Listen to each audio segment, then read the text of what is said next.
What's up, everyone, and welcome into another episode of Goal Line Dynasty. Today, Tyler and I are going to be taking a look at some trades that had to do with draft picks 101 through 112 in Superflex leagues.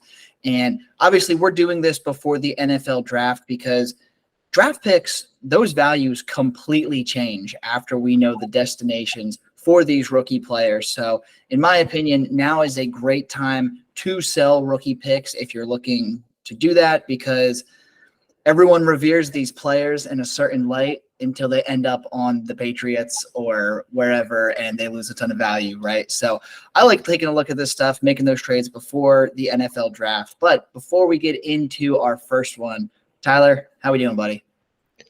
I am doing great. Ready to hop right into it. I know we don't like to waste people's time here. There's a lot of good stuff to talk about. Going through what are we trading these picks for? What are we selling for them? And yeah, I think I have a couple that are going to make you squirm. I like having the odds. Excellent. So yeah, let's do it. You can start off with the 101. I'll go from the 102, and we'll just kind of go back and forth from there. So let me know some trades we're looking at. All right. So let's say we'll do two per pick. So my first one is going to be CMC and a 24 first or the 101 straight up. Wow. That's that's really good value, right? I would probably take the Christian McCaffrey side there. I mean, with Bijan Robinson, you're going to get minimum 4 years of production, maximum, 6 to 8. Christian McCaffrey still has another 2 to 4 years left in him with the style of football that he plays. And I'm perfectly fine with having him on my team. I still have him as my RB3 in Dynasty. So Bijan's my RB1. Christian McCaffrey's my RB3. I think I'll take the 24 first to close the gap. I mean, it's going to be hard for me to sell the 101 in any situation, right? But I think that's a deal that if I'm a legitimate contender, I'm happy with pulling the trigger on that. Yeah, I mean, you're going to get a guaranteed, top 5 redraft running back for the next, 2 or 3 years in Christian McCaffrey, I think at least. And then you're getting another reroll at another 24 first, so I can definitely see it. For me, if I'm getting Christian McCaffrey, I might look to even tear down to Josh Jacobs and another first. Then I'm getting Josh Jacobs and 3 firsts for Bijan Robinson, and that's tough to turn down in spots like that. Maybe not even Josh Jacobs, but somebody along those lines, maybe a Javonte Williams, DeAndre Swift, a Najee Harris, someone in that ballpark. Can I shoot for that deal after I re-roll this? And then I think I'm sitting pretty with a real good roster and a good running back to plug into the hole that I'm sacrificing Bijan for. Yeah, there's only a handful of running backs that I'm willing to tear down from Bijan Robinson if the rest of the package is right. But you named the few that I'm willing to do it with, right? Christian McCaffrey, Najee Harris, Josh Jacobs. Even if you bring in, Jonathan Taylor, Breece Hall, Kenny Walker, those are probably going to be the main guys that I'm content with tearing down from if you can give me an additional first on top of it. But it is going to take a lot to get Bijan Robinson off my roster. Obviously, we're assuming 101 is universally Bijan Robinson at this point. So it's a good package. It's a good trade. I think it's very even. You're going to have to overpay if you want the 101, and you should receive an overpay if you're going to sell the 101. So hold firm. If you're not a Bijan Robinson fan, that's perfectly fine. But make sure you're getting the correct value when you're sending away this pick, because it's a damn big pick to make this year. All right, moving right into the next one. We have the 101 and Jahan Dotson, or AJ Brown and a future first, a 24 first. I'll take the 101 and Jahan Dotson there. I don't think that's not enough for me, because I don't know where the 24 first is going to be. I'm assuming that if the guy's asking for Bijan Robinson, he's ready to compete. Not that AJ Brown is not a win now piece either, but I'm preferring the Bijan and Jahan Dotson side, because Dotson is not as good as AJ Brown. There's no ifs, ands, or buts about that. But I look at it this way. Points per game, you're going to get more out of Bijan Robinson than you are with A.J. Brown, right? Like A.J. Brown is very good. He has spike weeks, but he also has a handful of weeks where he's only going to get you 10 to 12 points. Not that I'm saying Bijan Robinson is going to be, invulnerable to weeks like that, but I think from a points per game basis, I think Bijan is going to have more week-winning weeks more week-winning weeks than A.J. Brown is. So in a 1-for-1, I'm taking him. And then I value a random 24 first ahead of Dotson. But unless you can guarantee me that this is going to be a top half 24 first, there's really not a massive disconnect for Dotson and a late 24 first in my mind. So 1-for-1, give me Bijan over A.J. Brown.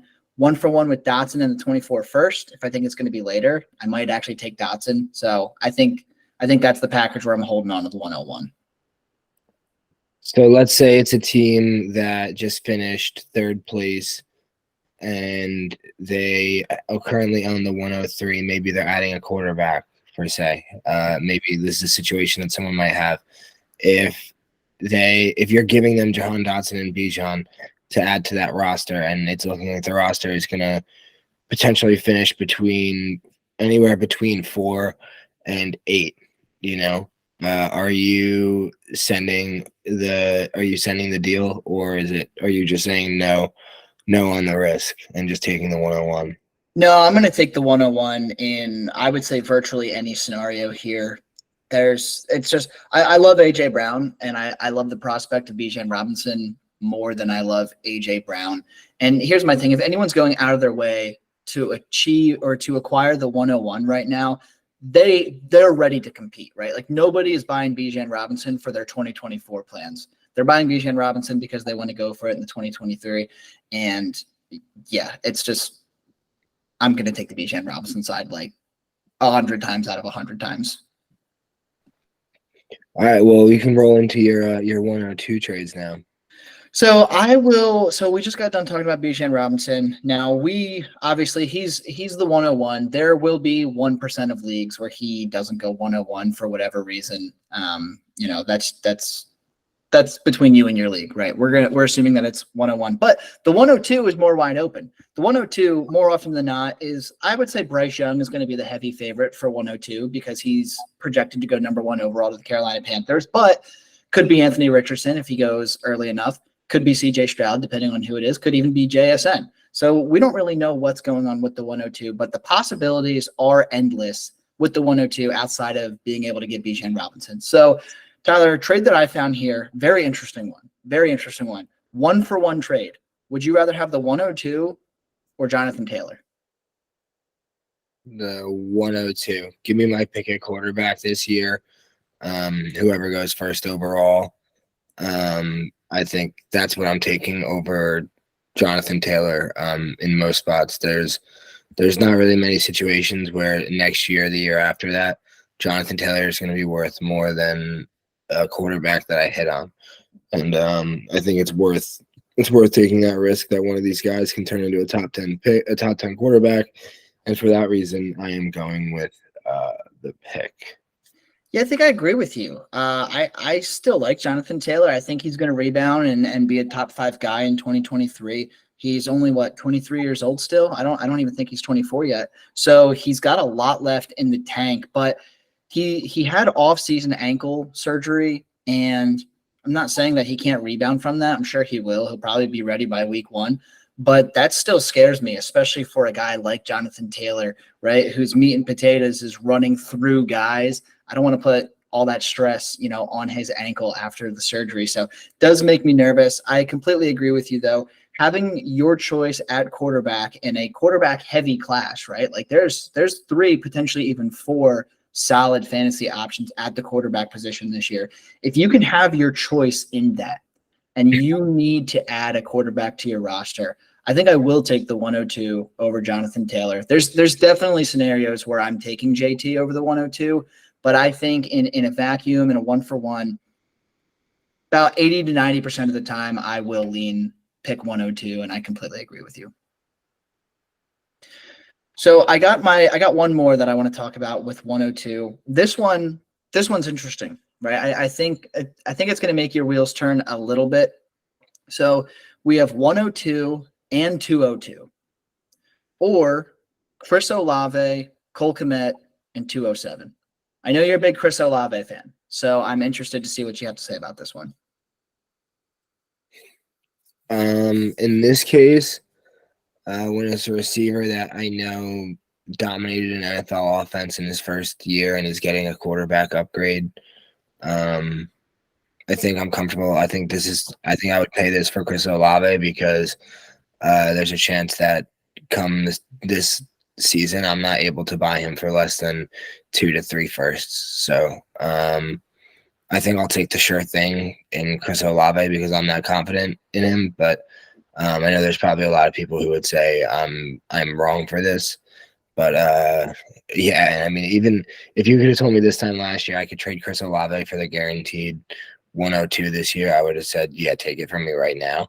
But at this point, things have changed, and he's proven me otherwise. And I've hopped on the bandwagon, and I'm gonna stick with Chris Olave over the 102. See, I know you said people would say you're wrong for this. I disagree with you, but I don't think you're wrong for this. I think Chris Olave is one of those guys. He's valued as a top 10 dynasty wide receiver. I'm not as on board as a lot of people are, but even I'll admit he's still in my top 12 on a bad day, right? Like I like Chris Olave, and everyone should. I'm going to disagree with you. I am going to take the pick. Kind of going back to the whole Jonathan Taylor thing, when we were arguing, or I guess not arguing with each other, but arguing for the pick, right?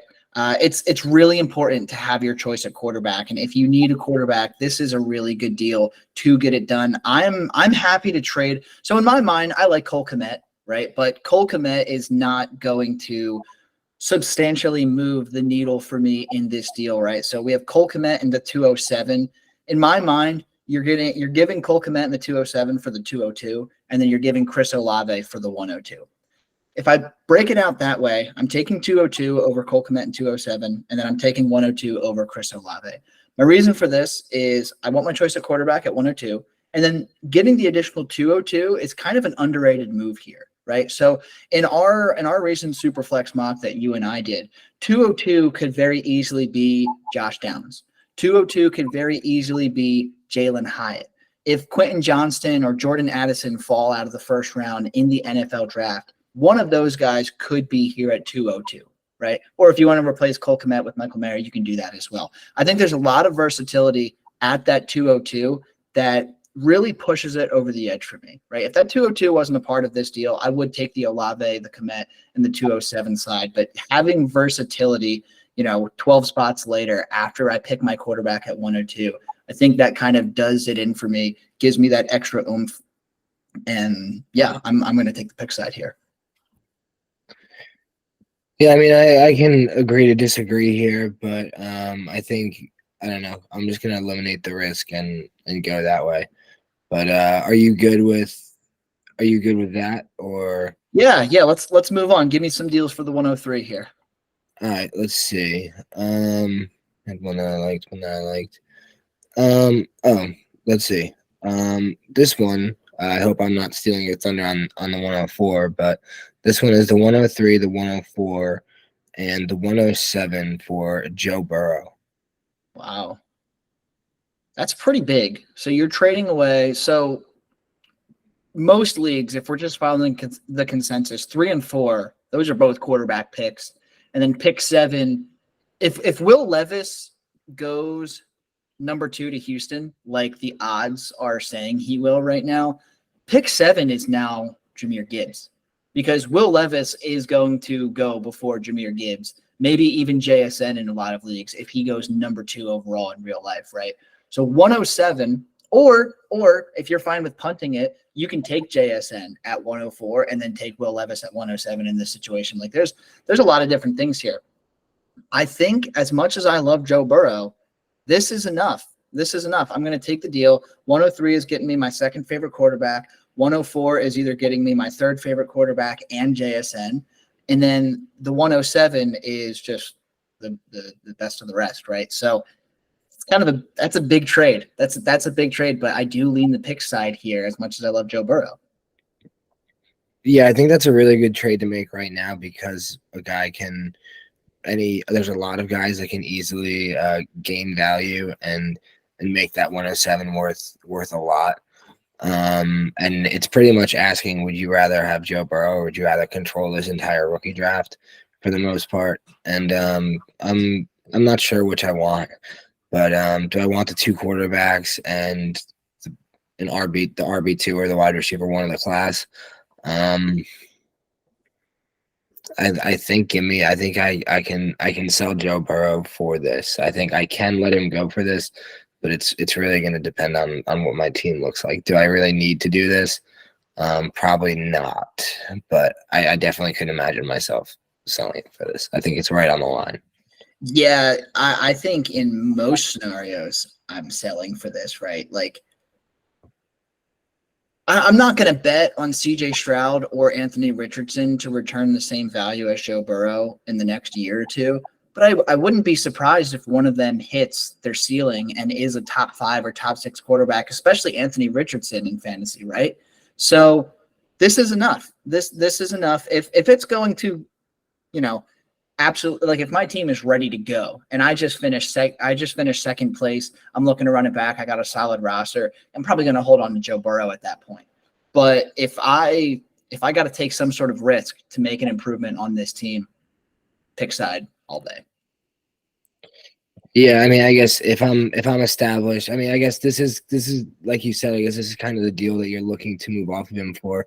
I mean, if you're going to move off him for 3 first-round picks, you're guaranteeing that all 3 of them are in the top 7. Then I guess that is the move that you're looking to make, right? If one of those guys ends up a top 6 or 7 quarterback, then you look pretty good in the long run for making this trade. Mm-hmm. We'll move on to the next one. Excuse my hiccups, by the way. This one again might be stealing a thunder for later on, but this is Lamar. Or sorry, I'll start with the 103 side. Garrett Wilson and the 103, or Lamar Jackson and the 106. That's pretty tough. That's really tough. I'll take 103 and Garrett Wilson. And the only reason why I'm saying that is because we don't know what's going on with Lamar Jackson. There's no guarantee that he plays football in 2023. Like, if the Ravens don't trade him and the Ravens don't give him the deal he's looking for, he could sit. He 100% could sit. We've seen it before. I wouldn't be surprised to see it again. There's a lot of risk with taking on Lamar Jackson. And then on top of it, I know in 2022, he kind of held himself out the second half of the season. So, again, why wouldn't he do it in 2023? But he was not good in 2022. He was not worth the however high we were exalting him last year. He started the season off with 2 40-point games, and that was it. Like, after that, I don't think he had more than 22 points in a single game, and most of them were actually like 14 to 18-point weeks. Lamar Jackson really wasn't helping you out too much. So I'm not staying away entirely from the risk associated with Lamar Jackson, but if you can get me Garrett Wilson, who is a top 6, top 7 dynasty wide receiver as a sophomore, right, in the NFL, and I can get the 103, you're guaranteeing me that I'm getting a quarterback. Give me that. So I'm assuming that you're taking Garrett Wilson over the 106 straight up, correct? We're calling 106. We're hoping that that's JSN.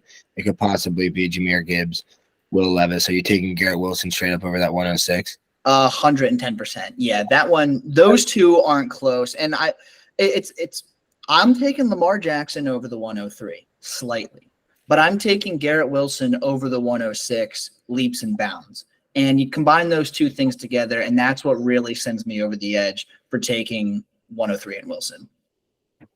All right, cool. So I think we're on the same page here. I think that the 103 is enough for me to liquidate Lamar Jackson for, and especially with the bridge between Garrett Wilson and the 106. I mean, you're eliminating the risk at wide receiver, you're taking the risk at quarterback. I understand maybe not wanting to do that, but with Lamar being the guy that I'm moving off of, I'm fine with that. Especially when I know that I'm getting a quarterback that's going to be taken within the top 5 picks. But yeah, ready to move on to the 104. So I've been looking for trades specifically to make you squirm at the 104. I'm going to have fun talking about these, but I'm going to have more fun watching you spin your wheels on these. So the first one, 104, 1-for-1, 104 for Amon-Ra St. Brown. Amon-Ra St. Brown. Yeah. Yeah. No hesitation. No questions asked. Yeah. If you asked me, would I rather have a locked and loaded top 8 wide receiver, or especially after getting this Jameson Williams news that he's going to be out for the first 6 weeks of the season, I'm taking that over the, sloppy seconds of quarterbacks that I'm getting at the 104. Give me Amon-Ra all day long. Yeah, and I think you're going to be surprised, but I agree with you. I'm going to take Amon-Ra here as well. And you kind of summed it up perfectly. 104 is the sloppy seconds at the quarterback position. Chances are not many people, if anyone, is going to take the prospect of JSN over Amon-Ra St. Brown. So we're assuming that this 104, this person is hell-bent on taking a quarterback for their team. And that's fine. If you are in dire need of a quarterback and this is the only thing that'll get you there, it's not a bad trade.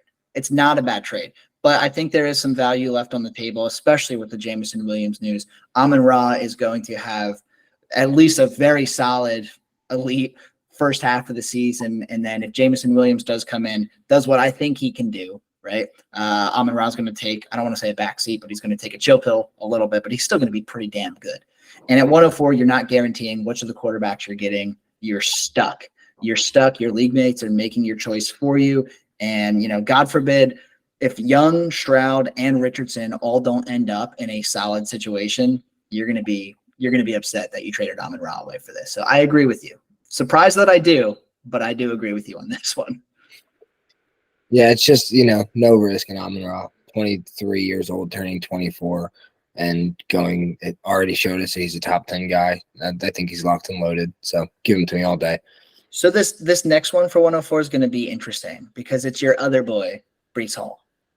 So 104, 201, and D'Ernest Johnson, who is, if you don't know, because not many people know about D'Ernest Johnson off the top of their head right now because he's bouncing around. He is the RB2 in Jacksonville behind Travis Etienne. So we have D'Ernest Johnson, the 104, and the 201, or the Jets backfield tandem of Breece Hall and Michael Carter. Give me Breece Hall 100% of the time here. I think, again, I don't want the league making a decision for me. I don't want I think Breece Hall, would go 102, 103, I think, in this class, like right neck and neck with Bijan Robinson. So the only reason people wouldn't want to do that, I think, if they were in the same class, is that people don't want to put two running backs above all the quarterbacks in most cases in Superflex. But I think Breece Hall is just nearly as good as Bijan Robinson. So I would trade the 104 for him pretty much all day. Yeah, I agree. And I'm surprised that I do because I'm not high on I'm not low on Breece Hall, but I'm not nearly as high on him as the consensus is. But completely agree with you here. Back to the whole sloppy seconds thing at the 104. I'm going to take Breece Hall. I'm always, for the 104, I'm going to take star power over the 104. Like, if I've seen the guy do it in the NFL already, I'm probably going to take that over the 104. So that was kind of an easy one. I know we're only doing 2 per pick. I just want to do one more really quick one at the 104 because it's pure draft picks. We're taking out the star power. So would you trade away 104 if you were getting back the 109 and the 112? No. I would need the 1-7 and the 112, maybe even the 106 and the 112 to be moving back. I would need to guarantee myself, at least RB2, wide receiver 1, or QB 4 of a class. I don't want to fall out of Will Levis, JSN, Jahmyr Gibbs in that first pick, and without I'm not moving back any further than that.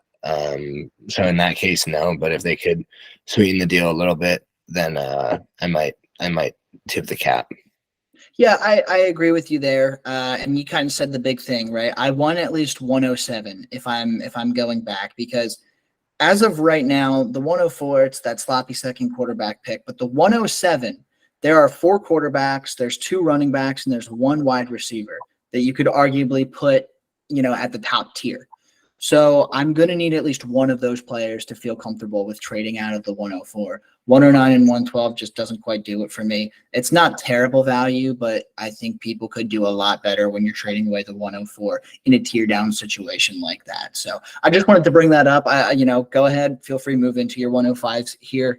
But I wanted to bring something up that didn't involve, star power like Brees Hall and Amon-Ra. Yeah, and remember we are talking about pretty much 12-team super flex, start 9, start 10. We're assuming that we're, an average league here. So in that case, yeah, I'm sticking with the 104 in the top tier asset.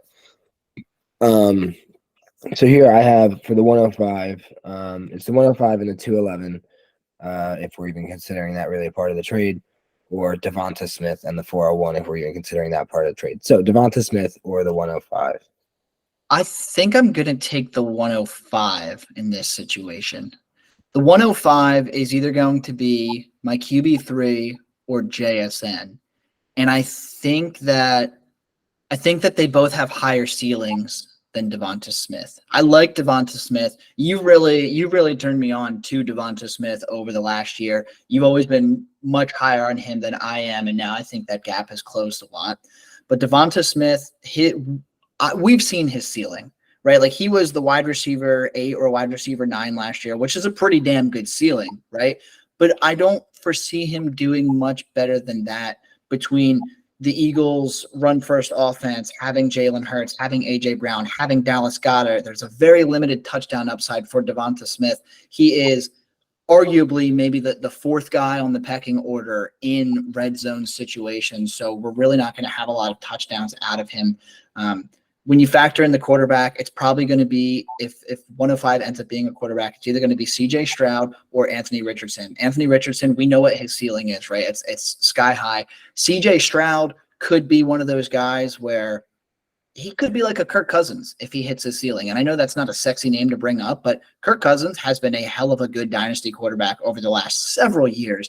And there's always a spot for that on a roster out there. And then in terms of JSN, again, I mean, we think that he has a sky-high ceiling. There are some rumblings that in one quarterback leagues, at least, people are starting to take JSN over Bijan Robinson. Couldn't be me. But I have seen it done in some mock drafts, right? So I'm going to take any of those 3 players over Devonta Smith. Very close, though. Very close. Yeah, I think ironically, I'm the one who keeps staying with the pick sides or with the player sides on this, with the vet sides as we're talking about Devonta Smith. Yeah, I'm going with Devonta Smith here at the 105. I think if you could guarantee right now, no risk whatsoever, that JSN is going to turn into a perpetual, or a perennial rather, Devonta Smith type player as far as fantasy points go, he would be going at the 105 and he would be, jumping a quarterback in this league and possibly even Bijan Robinson at that point, if Devonta Smith was his floor. So I'm gonna go with Devonta Smith there at the 105. It's close. It's close. I'm not going to argue at all on that. You know what I mean? All right, yeah. So we'll move into the next one. 105 and Cooper Kupp or Kyler Murray and Mike Williams. 105 Cooper Kupp, Kyler Murray, Mike Williams. Wow. Wow. That's tough, man. That's really tough because if I'm getting a quarterback at 105, I'm probably not expecting CJ Stroud or Anthony. Like outside of Bryce Young or whoever Carolina takes at 101, I'm not going to expect the world from a rookie quarterback because we don't know the situation that they're going to be going into. We don't know how long it's going to take them to get up to speed, if there's going to be any competition ahead of them.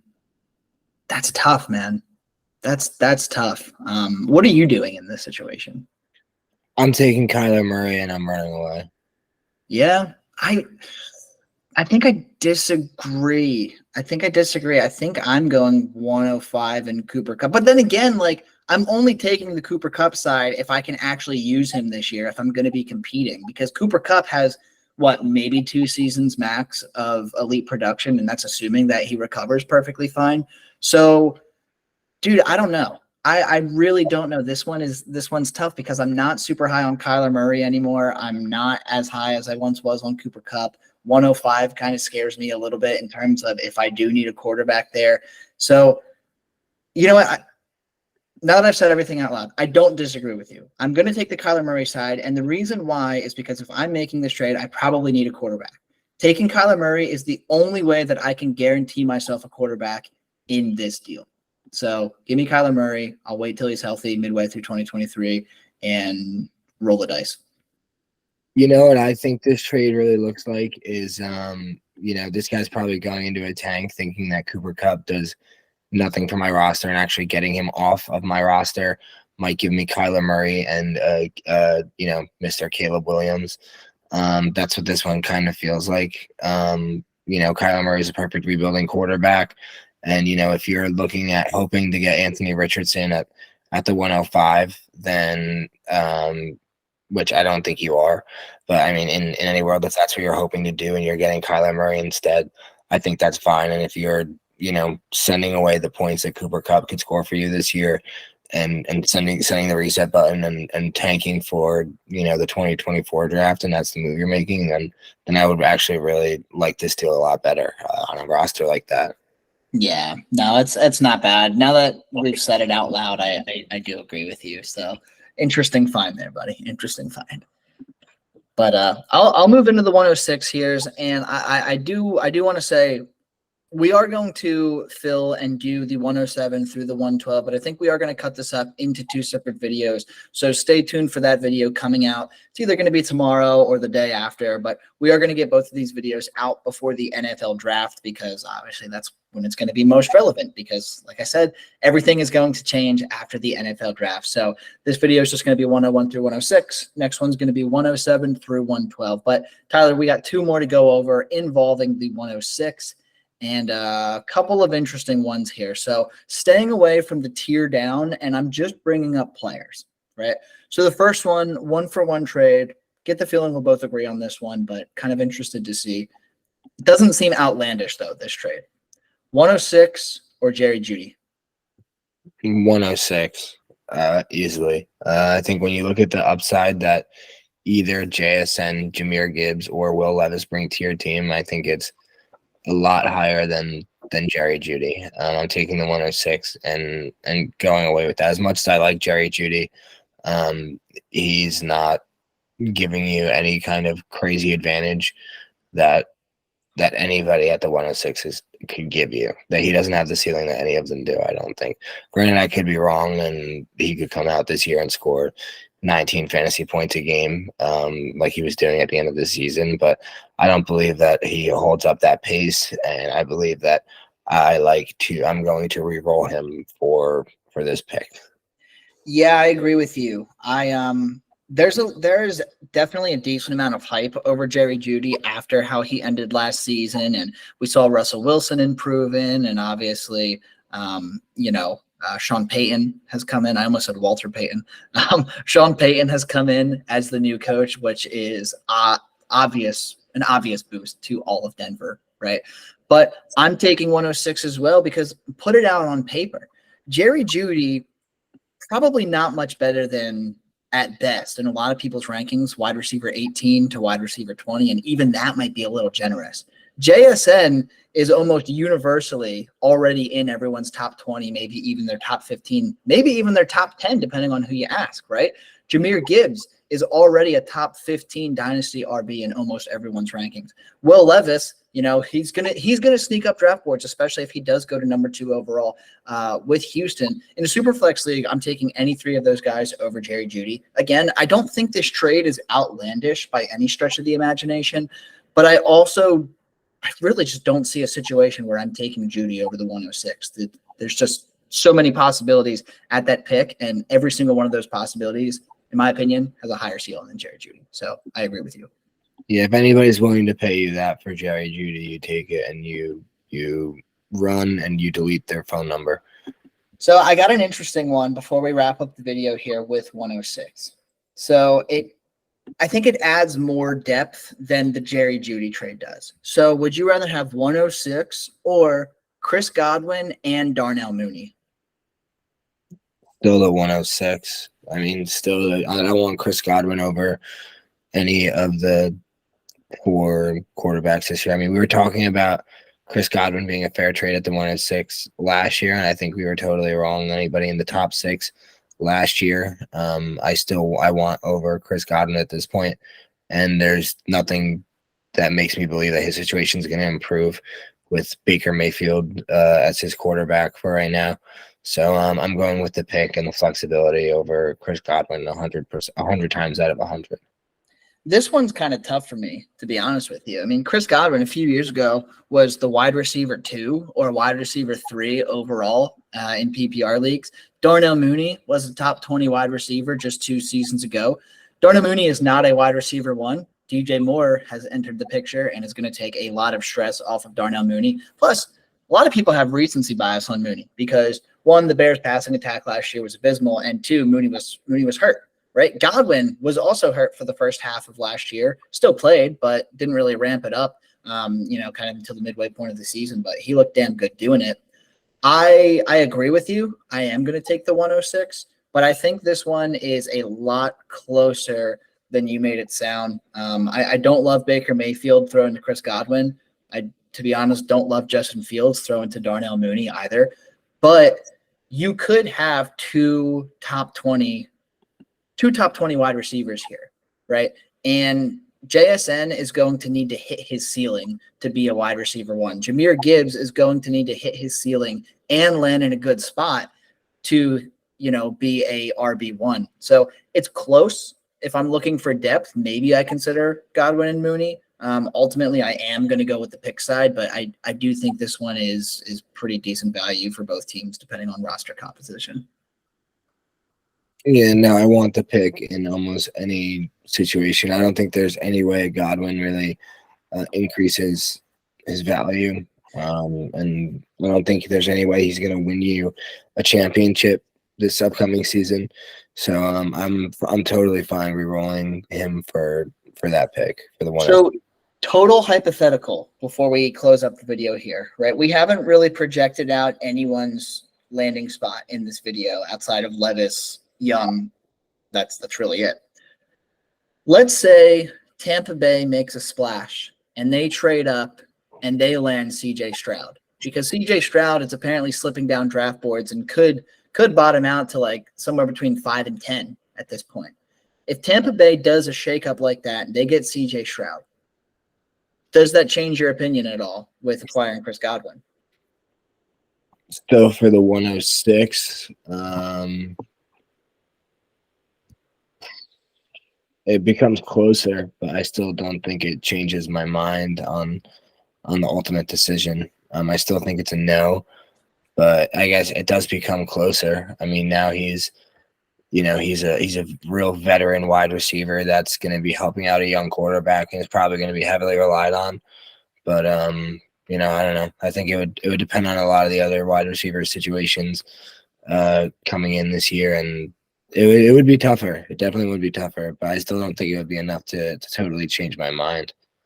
No, that's fair. And I still agree with you. I'm still taking 106, even if they do make a trade up. And obviously, you'll feel a lot better about this deal if they do get a quarterback. But Tampa Bay probably, I know I've seen some mocks where people have Tampa Bay trading up into the top 5, grabbing their quarterback, but I don't see them doing it. I think they have pick 18 or pick 19 overall. It's gonna take a lot to move them up, 14, 15 spots in the draft like that. And I don't think they're going to fork that out. So, Tampa's going to be a weird team this year. And I think they're going to be playing down a lot, which is why I kind of like Chris Godwin for this season, because he's just going to be, the slot guy leaned on very heavily. But, is what it is. I'm still taking 106 as well. But, yeah, so selling these picks, there's a lot better dialogue to be had when we're trading 101 through 103, but those are the easy picks to trade, right? So if you're one of those guys, I would say if I have the 101 or 102 at this point in the offseason, I'm probably just holding on to it unless somebody comes through with like a massive overpay. 103, you start getting me thinking, but this tier of 104 through 106, I'm really fine with shopping around these picks. I like the prospect of JSN. I like the idea of getting Gibbs, getting the sloppy seconds, as you put, at quarterback is like kind of enticing, but also kind of not. So 104 through 106, if I can trade any of these pieces for proven guys, probably doing it in a lot of scenarios. So just something to think about before the NFL draft this upcoming Thursday. Yeah, but notice they're proven young guys, not guys that are going to fall off a cliff and are never going to ascend in value. I think that a trend is, you obviously, it sounds cliche, but you buy players who are going to increase in value before they do, and you sell them before they decrease in value.